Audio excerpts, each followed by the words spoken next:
आलमपुर गांव में गर्मी अपने चरम पर थी। सूरज आग बरसा रहा था। उसी गांव में बबलू नाम का एक गरीब आदमी रहता था। बबलू का परिवार गर्मी से बहुत परेशान था। उनके पास कोई ऐसा साधन नहीं था जिससे उन्हें उस जानलेवा गर्मी में थोड़ी राहत मिल सके। उसी गांव में एक धनी व्यापारी रहता था जो बहुत ही लालची और चालाक था। एक दिन व्यापारी अपने व्यापार के लिए शहर जा रहा था। तपती धूप में चलते चलते उसका घोड़ा थक गया और उसने एक पेड़ के नीचे आराम करने का फैसला किया। सफर के दौरान उसकी सोने के सिक्कों से भरी कीमती थैली कहीं गिर गई। उसने घंटों अपनी थैली तलाश की मगर थैली का कोई पता ना चला। उसने गांव में घोषणा करवाने का फैसला किया। सुनो सुनो सुनो, आलमपुर के लोगों, जरा गौर से मेरी बात सुनो। व्यापारी बलदेव सिंह की सोने के सिक्कों से भरी थैली कहीं खो गई है। जो भी गांव का आदमी सोने के सिक्कों की थैली को तलाश करके व्यापारी जी को लाकर देगा, उसे 10 सोने के सिक्के इनाम में दिए जाएंगे। इस गर्मी में अपनी किस्मत आजमाओ और जल्दी से उस थैली की खोज शुरू करो। अरे ये व्यापारी हमें क्या मूर्ख समझता है जो इस जानलेवा गर्मी में हम इसके सोने के सिक्के की थैली ढूंढते फिरें। और अगर मान भी लो कि किसी गांव वाले ने इसकी थैली तलाश करके इसे दे भी दी तो ये उसे एक सोने का सिक्का भी नहीं देगा। ये सब उस लालची की चाल है। तुम सही कहते हो भाई। अगर मुझे इसकी थैली मिल गई तो मैं कानों कान किसी को खबर भी नहीं होने दूंगा और अपना बोरिया बिस्तर बांधकर किसी दूसरे शहर में चला जाऊंगा। पूरे 2 दिन गुजर गए लेकिन व्यापारी के सोने के सिक्कों की थैली का कुछ पता ना चला। वो घोषणा करने वाले से कहने लगा, मेरी वो थैली मेरी जिंदगी भर की कमाई है, मेरे खून पसीने की कमाई। सालों तक मैंने रात दिन मेहनत की, तब जाकर वो सोने के सिक्के इकट्ठे किए थे। मुझे नहीं लगता कि इस तपती गर्मी में कोई मेरी थैली को ढूंढने की कोशिश करेगा।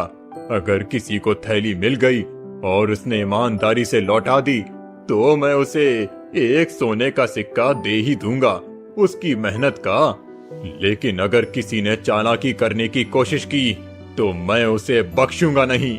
जी व्यापारी जी, आप बिल्कुल चिंता मत कीजिए, आपकी थैली आपको जरूर मिलेगी। मैं पूरे गांव में जासूस फैला दूंगा। जैसे ही वो थैली किसी को मिलेगी वो तुरंत ही हमें बता देंगे। उधर बबलू की पत्नी राधा अपनी पड़ोसन सगुन के साथ अपने घर के बाहर बैठी थी। राधा, इस बार की गर्मी तो जान लेकर छोड़ेगी। ऐसी गर्मी मैंने अपने जीवन में कभी नहीं देखी। मेरे घर में पानी की एक बूंद नहीं बची और बच्चे प्यास से तड़प रहे हैं। मेरा मन करता है कि मैं इस गांव को छोड़कर कहीं और चली जाऊं। सगुन, मेरे दिल का दर्द भी तुझसे कम नहीं। इस गर्मी की वजह से ना दिन गुजरता है और ना ही रात कटती है। बबलू भी दिन रात इस गर्मी में खेतों में लगा रहता है लेकिन कुछ हासिल नहीं होता। बस घर का गुजारा ही हो पाता है। हाँ राधा, सच कहा, मेरे पति भी दिन भर मजदूरी करते हैं मगर जो कमाते हैं वो पेट भरने को भी काफी नहीं। मैं तो सोचती हूँ क्या हमारी जिंदगी हमेशा ऐसी ही रहेगी। ना जाने कब वो दिन देखने को नसीब होगा जब हमारे घर में हर सुख सुविधा होगी। चल अच्छा राधा बहन, मैं चलती हूँ, वो खेत से आने ही वाले होंगे। सगुन राधा के घर से चली जाती है। उतने में ही बबलू आ जाता है। राधा अपने पति से कहती है, इस गर्मी ने मेरे सब्र का बांध तोड़ दिया है। हर दिन तुम्हें इस तपिश में खेतों में जलते देख मेरा दिल टुकड़ों में बट जाता है। तुम्हारी मेहनत से बस 2 रोटी नसीब होती है। तुम अपने मजदूरी के पैसे क्यों नहीं बढ़ा देते? तुम ठीक कहती हो राधा, मैं आज से अपनी मजदूरी के पैसे बढ़ा दूंगा। एक दिन के काम के लिए इतने पैसे तो मिलने ही चाहिए जिससे हम एक दिन का गुजारा अच्छे से कर सकें। दोनों आपस में बात कर ही रहे थे कि उतने में गांव का जमींदार बबलू के घर आता है और बबलू से कहता है, बबलू, खेतों में पानी की सख्त जरूरत है। इस गर्मी ने सब कुछ सुखा दिया है। तुम तालाब से पानी लाकर मेरे खेतों को सींचो। मैं कुछ दिन के लिए बाहर जा रहा हूँ, मेरे लौटने तक काम पूरा कर देना। जमींदार जी, मैं आपका काम करूंगा, मगर इस गर्मी में तालाब से पानी लाना आसान नहीं है। धूप में मेरा शरीर जल जाता है और तालाब तक पहुंचते पहुंचते सारा दम निकलने को हो जाता है। इसीलिए जमींदार साहब, अब मैंने अपनी मजदूरी बढ़ा दी है। एक दिन के काम के लिए 2 अशर्फियां देनी होंगी। मेरी मेहनत का यही हक है, ताकि मेरा परिवार भूखा ना सोए। 2 अशर्फियां? ये क्या मजाक है बबलू? कहीं तू पागल तो नहीं हो गया है, या तेरा दिमाग घास चरने गया है जो एक दिन में डबल मजदूरी कर दी? 1 अशर्फी में गांव के बहुत से लोग काम करने के लिए तैयार हैं। मैं तो तुम्हें मेहनती, ईमानदारी समझता था, मगर तुम तो लालची निकले। तुम्हें 2 अशर्फियां कोई भी नहीं देने वाला एक दिन की मजदूरी के। तुम भूखे ही मरोगे। जमींदार ताने मारकर चला जाता है। बबलू उदास होकर राधा से कहता है, राधा, देखा तुमने, इस गर्मी में हमारा पसीना बहाना इनके लिए पानी से भी सस्ता है। जमींदार को मेरी मेहनत की कीमत सुनते ही गुस्सा आ गया। मैं दिन रात जलता हूँ, फिर भी मेरी मेहनत का कोई मोल नहीं। कभी कभी लगता है इस गांव में मेरी ईमानदारी ही मेरी सबसे बड़ी कमजोरी है। बबलू, आपकी ईमानदारी कमजोरी नहीं, आपकी ताकत है। इस गर्मी में आपकी हालत देखकर मेरा मन टूट जाता है।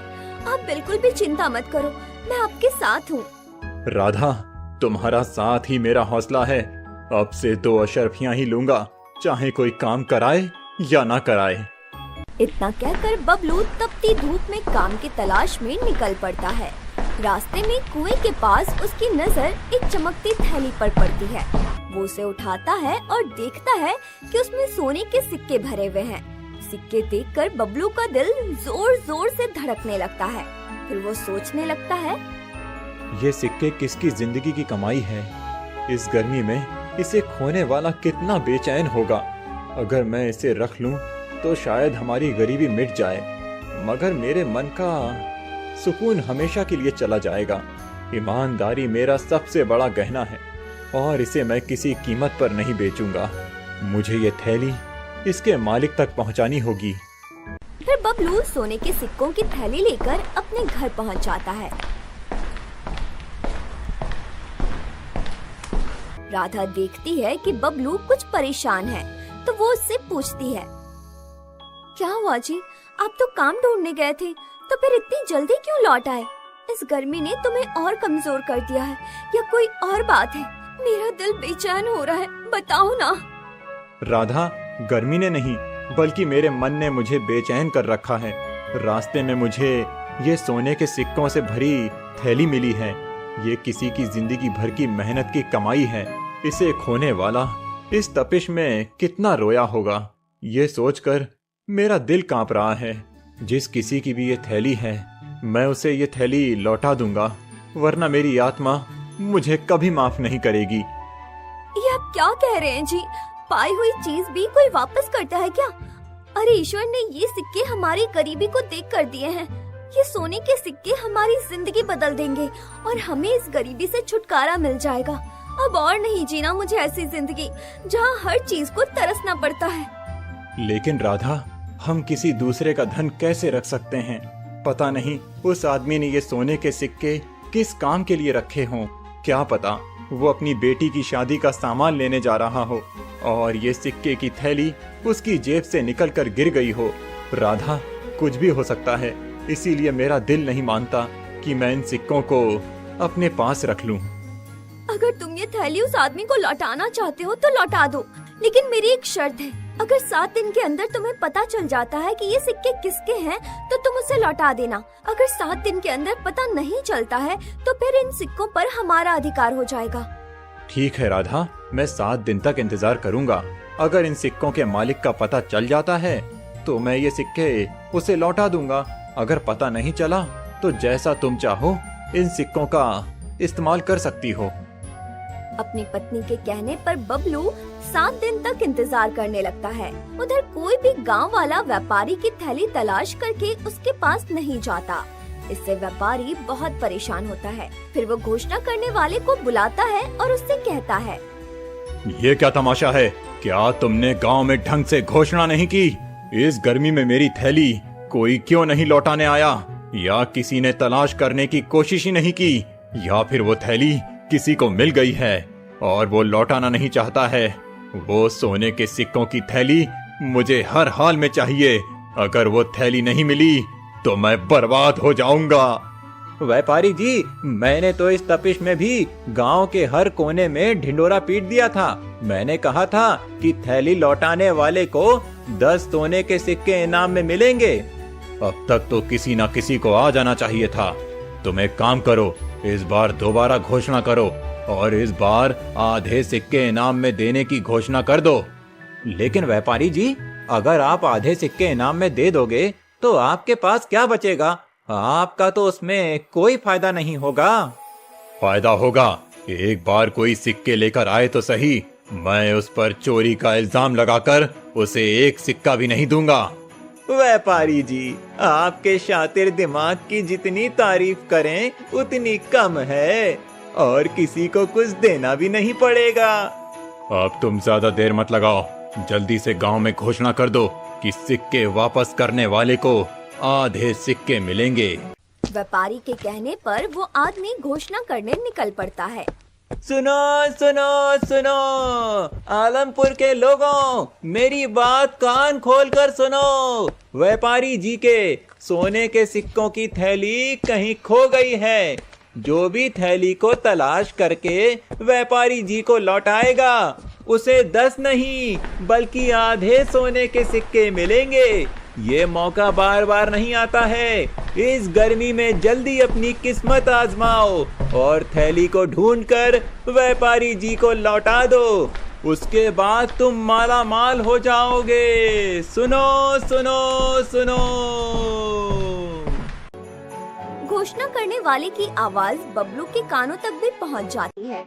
वो जल्दी से अपने घर जाता है और अपनी पत्नी से कहता है, राधा, ये सोने के सिक्कों की थैली हमारे गांव के व्यापारी की है। उसने घोषणा करवाई है कि जो भी गांव वाला उसको थैली वापस करेगा, व्यापारी उसे आधे सोने के सिक्के देगा। झूठ, बिल्कुल झूठ। वो व्यापारी कभी ऐसा नहीं करेगा। वो लालची है। वो अपने आधे सोने के सिक्के पे किसी को दे दे, ये वो कभी नहीं करेगा। ये सब उसकी चाल है। उसने गांव के बहुत से लोगों को धोखा दिया है। तो मैं क्या करूं राधा, ये थैली व्यापारी को नहीं लौटाऊं? अगर व्यापारी को भनक भी पड़ गई तो वो हमसे थैली भी छीन कर ले जाएगा और हमारे साथ बदतमीजी भी अलग से करेगा। इसीलिए भलाई इसी में है कि मैं उसकी थैली लौटा देता हूं। अब चाहे वो मुझे मेरा इनाम दे या ना दे। ठीक है, जैसा तुम्हें अच्छा लगे वैसा करो। बबलू थैली लेकर व्यापारी के पास पहुंच जाता है। जब व्यापारी बबलू के हाथ में अपने सोने के सिक्कों की थैली देखता है तो उसकी खुशी का कोई ठिकाना नहीं रहता। व्यापारी जी, मेरा नाम बबलू है। ये आपकी सोने के सिक्कों की थैली मुझे कुएं के पास मिली थी। मैं इसे आपको लौटाने आया हूँ। ये लीजिए अपनी अमानत।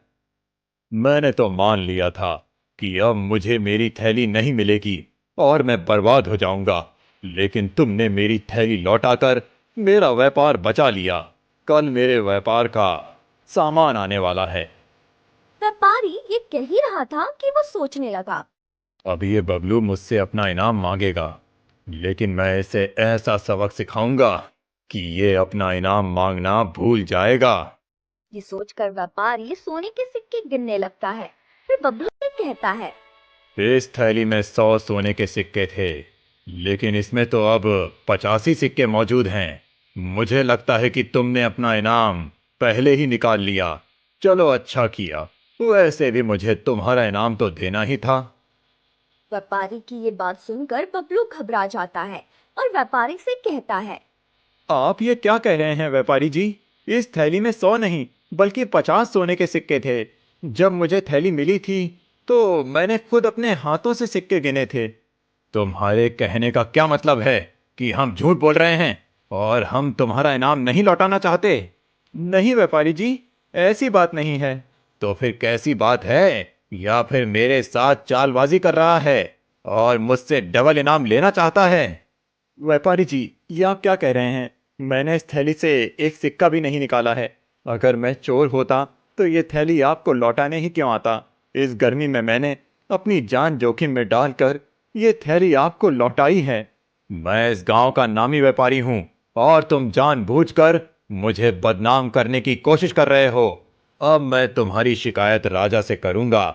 महाराज ही हम दोनों की समस्या का हल कर सकते हैं कि मैं झूठ बोल रहा हूं या फिर तुम। व्यापारी बबलू को राजा के दरबार में लेकर जाता है और राजा से कहता है, महाराज, मेरी सोने के सिक्कों से भरी थैली खो गई थी। उस थैली में 100 सोने के सिक्के थे। मैंने घोषणा कराई थी कि जो भी तलाश करके थैली लौटाएगा उसे आधे सोने के सिक्के इनाम में दे दिए जाएंगे। बबलू ने वो थैली मुझे लौटा दी, लेकिन जब इसने मुझे वो थैली लौटाई तो उसमें 50 सोने के सिक्के ही थे। और बबलू का कहना है कि जब इसे थैली मिली थी तो इसमें 50 ही सोने के सिक्के थे। मुझे तो लगता है इसने थैली से 50 सिक्के चुरा लिए हैं। अब ये मुझे बदनाम करने की कोशिश कर रहा है। महाराज, आप ही हमारा फैसला कर सकते हो। महाराज, एक बार मेरी बात भी सुन लें। मुझे ये थैली कुएं के पास मिली थी। मैंने इसे ज्यों का त्यों व्यापारी को लौटा दिया। मैंने कभी किसी के साथ धोखा नहीं किया। महाराज, आज मेरी इज्जत दांव पर है। मैं आपसे सिर्फ इतना चाहता हूँ कि सच सामने आए। मैं गरीब हूँ मगर बेईमान नहीं। राजा, जो अपनी समझदारी और न्यायप्रियता के लिए मशहूर था, व्यापारी की चाल को भांप लेता है, मगर बिना सबूत वो फैसला नहीं सुना सकता। वो कहता है, इस मामले में अभी साफ सबूत नहीं है। मैं इसकी पूरी जांच करवाऊंगा। आप दोनों 2 दिन बाद दरबार में दोबारा हाजिर होना। अब तुम दोनों यहाँ से जा सकते हो। 2 दिन बाद राजा दोनों को फिर बुलाता है और उन दोनों से कहता है, व्यापारी, तुमने कहा कि तुम्हारी थैली में 100 सोने के सिक्के थे, तो ये 50 सोने के सिक्कों वाली थैली तुम्हारी कैसे हो सकती है? तुम अपनी 100 सिक्कों वाली थैली को तलाश करो और बबलू, ये 50 सोने के सिक्कों की थैली तुम अपने पास रखो। अगर 2 हफ्ते के अंदर इन सिक्कों का मालिक थैली लेने आता है तो तुम उसे लौटा देना, वरना ये थैली तुम्हारी हो जाएगी। फिर तुम जैसा चाहो इसका इस्तेमाल कर सकते हो। राजा की बात सुनकर व्यापारी गुस्से से तिलमिलाता है, मगर वो कुछ भी नहीं कर सकता। वो अपने जाल में खुद ही फंस गया था, इसलिए वो चुपचाप अपने घर लौट जाता है। व्यापारी के जाने के बाद बबलू से कहता है, बबलू, मैंने पहली ही नजर में व्यापारी का लालच देख लिया था कि वो तुम पर झूठा आरोप लगा रहा है। इसीलिए उस व्यापारी को उसकी करनी की सजा मिलनी ही चाहिए थी। अब तुम अपने घर जा सकते हो और अब ये सिक्के तुम्हारे हैं। इन पर किसी का अधिकार नहीं है। महाराज, आप बहुत महान हैं। हम बहुत खुश नसीब हैं जो हमें आपके जैसा न्याय प्रिय राजा मिला। राजा बबलू से खुश होकर उसको ढेर सारा धन देता है। उसके बाद बबलू अपने घर लौट जाता है। वो अपनी पत्नी को सारी बातें बताता है कि किस तरह राजा ने उस लालची और धोखेबाज जमींदार को सबक सिखाया। ये सुनकर राधा बहुत खुश होती है। ये सब तुम्हारी सच्चाई और ईमानदारी का चमत्कार है। मुझे विश्वास ही नहीं हो रहा कि वो सिक्के राजा ने हमें दे दिए हैं और तुम्हारी ईमानदारी से खुश होकर इतना सारा धन भी दे दिया। लेकिन अब मैं चाहती हूँ कि तुम जमींदार के सिक्के वापस कर दो। उसे अपने लालच की सजा मिल चुकी है। वो समझ गया है कि झूठ बोलने का क्या नतीजा होता है। ये उसकी मेहनत की कमाई है, इसलिए उसी के पास जाना चाहिए। किसी का हक मारना हमें शोभा नहीं देता। राधा, तुमने मेरे मन की बात कह दी। चाहे व्यापारी ने मेरे साथ गलत किया, मगर हम उसकी तरह नहीं बन सकते। अगर हम उसकी थैली रख लेंगे तो हमारी ईमानदारी का क्या मोल रह जाएगा। मैं इसे लौटाने जा रहा हूँ। बबलू थैली लेकर व्यापारी के पास पहुंच जाता है। बबलू को देखकर व्यापारी गुस्से से आग बबूला हो जाता है और बबलू से कहता है, अब क्या लेने आया है बबलू? सोने के सिक्के तो मिल ही गए तुझे, अब क्या मेरी जान लेने आया है? मैं आपकी जान नहीं बल्कि आपके सिक्के वापस करने आया हूँ। मैं नहीं चाहता कि मेरी वजह से आपके साथ अन्याय हो। ये लीजिए अपने सोने के सिक्कों की थैली। बबलू, आज तुमने मेरी आंखें खोल दी हैं। मैंने लालच में अंधा होकर तुम पर झूठा इल्जाम लगाया। उस थैली में 100 नहीं बल्कि 50 ही सिक्के थे। मैंने तुम्हारे जैसे भले और सच्चे इंसान को बदनाम करने की कोशिश की। मैं तुम्हारा गुनहगार हूँ। बबलू, मुझे माफ कर दो। आज मैंने सीखा कि असली अमीरी ईमानदारी में है। व्यापारी जी, आपको अपनी गलती का एहसास हो गया। मेरे लिए यही सबसे बड़ा इनाम है। इंसान गलतियां करता है मगर उन्हें सुधारने वाला ही सच्चा इंसान है। बस अब आप किसी और के साथ ऐसा ना करना। बबलू, तुमने सिर्फ मुझे थैली नहीं, एक नया जीवन दिया है। मैं वादा करता हूँ, अब मैं लालच और चालाकी छोड़ दूंगा और हमेशा ईमानदारी से अपना व्यापार चलाऊंगा। व्यापारी को अपनी गलती का एहसास हो जाता है और फिर वो ईमानदारी से अपना व्यापार करने लगता है और बबलू भी अपनी पत्नी राधा के साथ सुख चैन से जीवन बिताने लगता है।